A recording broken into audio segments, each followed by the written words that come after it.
오늘 만들어볼 메뉴는 해물파전인데요. 되게 바삭하고 해물도 엄청 듬뿍 넣어가지고 되게 맛있는 파전입니다. 그 시중에서 사 먹는 해물파전의 완성작입니다.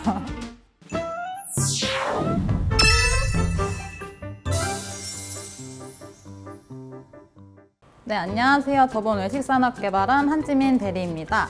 오늘 만들어볼 메뉴는 해물파전인데요. 제가 이제 준비한 것들은 해물은 이제 오징어랑 새우 준비를 했어요. 근데 요즘에 마트에 가시면은 모듬으로 된 이제 해물 냉동 제품이 있거든요. 그거 사용하셔도 되시고, 이제 요즘 또 많이 추워졌잖아요. 그래서 굴도 굉장히 많이 나오고 있어요. 그래서 굴도 같이 섞어서 쓰시면은 뭐 해물 굴전, 뭐 해물 파전, 뭐 해물 모듬 해물전 이런 식으로 다양하게 이제 전 종류를 바꿀 수가 있겠죠. 저는 쪽파랑 부추를 준비했는데 만약에 집에 쪽파가 없으시고 대파가 있으시다고 하시면 대파를 사용하셔도 되시는데 쪽파 사이즈에 맞게끔 좀 갈라서 사용을 해주셔야 돼요. 저는 이제 같이 있어서 부추를 준비를 한 거지만 부추가 없으면은 사용을 안 하셔도 무방합니다.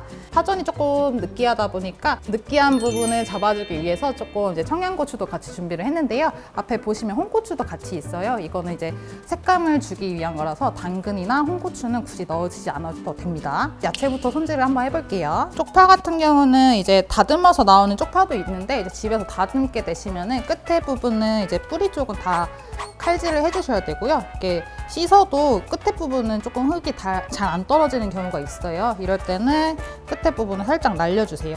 날려주시고 이건 조금 아깝지만 버려주시는 걸로 하시고 쪽파를 손질을 하실 때 보시면 여기 사이사이에 흙이 굉장히 많이 들어가 있어요. 왜냐면 얘가 흙을 뚫고 올라오는 식물이기 때문에 여기 사이에 흙이 굉장히 많거든요. 그래서 이거를 잘 세척을 해주셔야 되는데 믹싱볼에 물을 받고 쪽파를 조금 담가 놓으세요. 그러면 흙이 자연스럽게 밑으로 조금 떨어지게 돼 있거든요.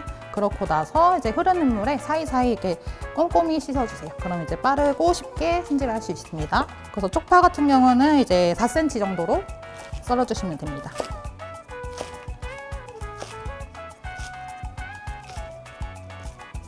끝에 부분은 조금 안 좋은 것들이 많기 때문에 여기도 끝은 날려주시는 게 좋아요. 얘도 마찬가지로 쪽파 길이랑 똑같이 4cm로 썰어주시면 됩니다.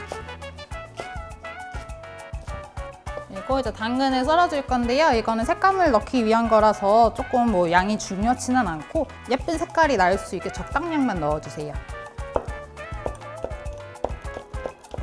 당근 써는 게 조금 칼질이 어려우시다 그러면은 이제 채칼 같은 거 이용하셔도 무방해요. 그래서 야채 준비는 다 끝났고요.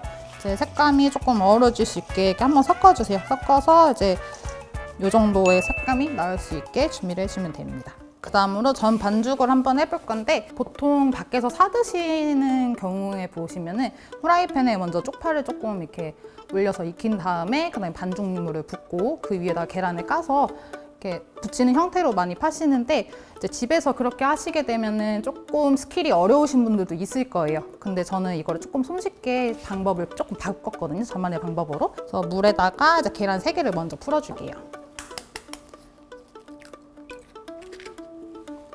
집에서는 이제 전 같은 거 해 드실 때 보통 부침가루를 많이 이용을 하세요. 근데 좀 요리를 좀 잘 아신다 하시는 분들은 튀김가루에다가 뭐 전분도 섞어서 쓰시기도 하는데 튀김가루에다가 이제 전분을 섞어서 쓰시게 되시면은 겉은 바삭한데 속은 약간 쫀쫀한 쫀득한 그런 식감을 더 이제 느끼실 수 있어요. 근데 그건 취향 차이고 그냥 여러 개 뭐 구입하실 필요 없어요. 그냥 부침가루 하나만 사시고 물, 계란 요 정도만 있으면 됩니다. 다시다는 살짝 넣을 거예요. 밖에서 사 먹는 맛이 날 수 있게 물에다가 계란을 잘 풀어주세요. 잘 풀어주시고 그 다음에 가루를 넣어줄 거예요. 이거를 처음에 가루에다가 물을 넣게 되면은 그 가루가 밑에 조금 들러붙어 있기 때문에 얘를 섞으면 섞을수록 글루텐이 형성이 돼서 무침을 했을 때 조금 바삭하게 나오지가 않아요. 저는 이걸 최대한 덜 섞을 거예요. 날가루가 보일 정도로 섞을 거라서 이게 너무 대충 한 거 아니야? 근데 절대 그건 아니고 얘를 많이 안 저을 거예요. 그냥 이렇게만 대충 섞어주세요. 너무 대충 한 거 아니야? 다시다는 한 3g 정도인데 밥숟가락으로 한 3분의 1 정도만 넣어주면 될 것 같아요.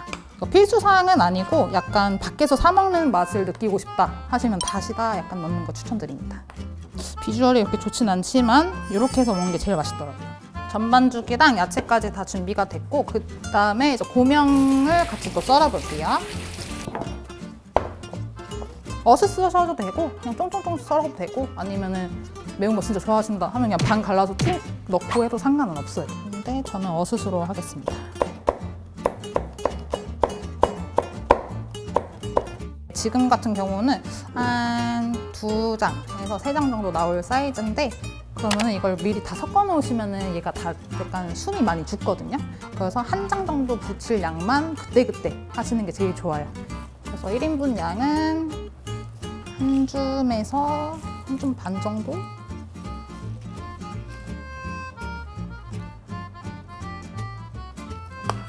안쪽에 살짝 묻을 정도로만 넣어주시고 해물은 자기 이제 취향에 맞게껏 많이 넣으셔도 되고 조금 해물을 이렇게 좋아하진 않는다 하면 아예 안 넣으셔도 상관없어요. 그러면 그냥 딱 파전인 거고 저희는 해물 파전이니까 조금 넉넉히 넣을게요.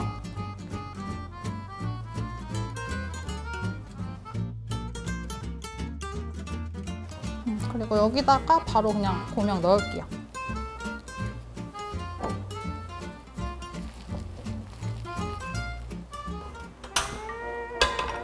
그 다음에 팬에다가 기름 둘러주실 건데 전이다 보니까 조금 넉넉하게 넣어주시는 게 좋아요. 팬이 조금 다 덮일 정도로 이렇게 다 덮일 정도로 넣어주시고 그다음에 너무 달궈진 상태에서 넣으실 필요는 없어요. 그냥 지금 올리셔도 무방합니다. 그래서 얘를 넓게 잘 펴줄게요. 지금 열의 세기는 지금 가운데가 제일 세고요. 겉에는 지금 거의 열이 가지 않는 상태거든요. 그래서 얘를 약간 이런 식으로 잘 돌려주셔야 돼요. 고루고루 익을 수 있게.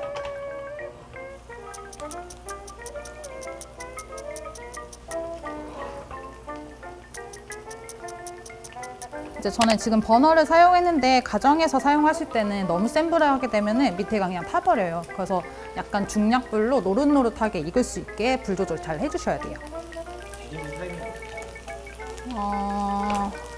얘를 이렇게 조금 봐야 돼요. 조금 노릇노릇해질 때 뒤집어야 되는데 아직 조금 덜 됐어요.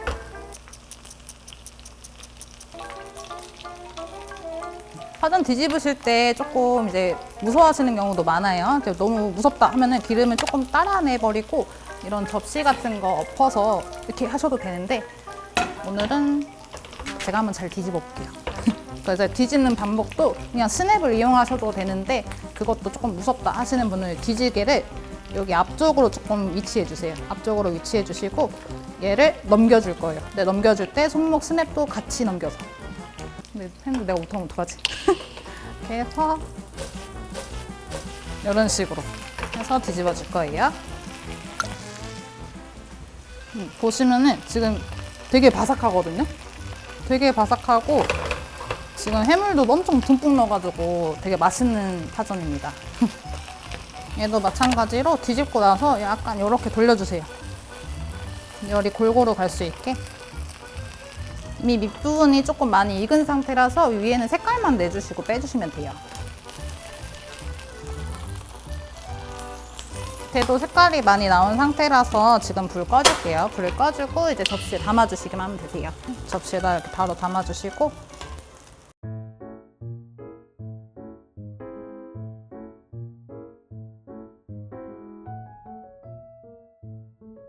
네, 이렇게 해서 해물파전 완성해 봤는데요. 한번 저희가 먹어볼게요. 네, 이렇게 잘 찢어서 이렇게 오징어랑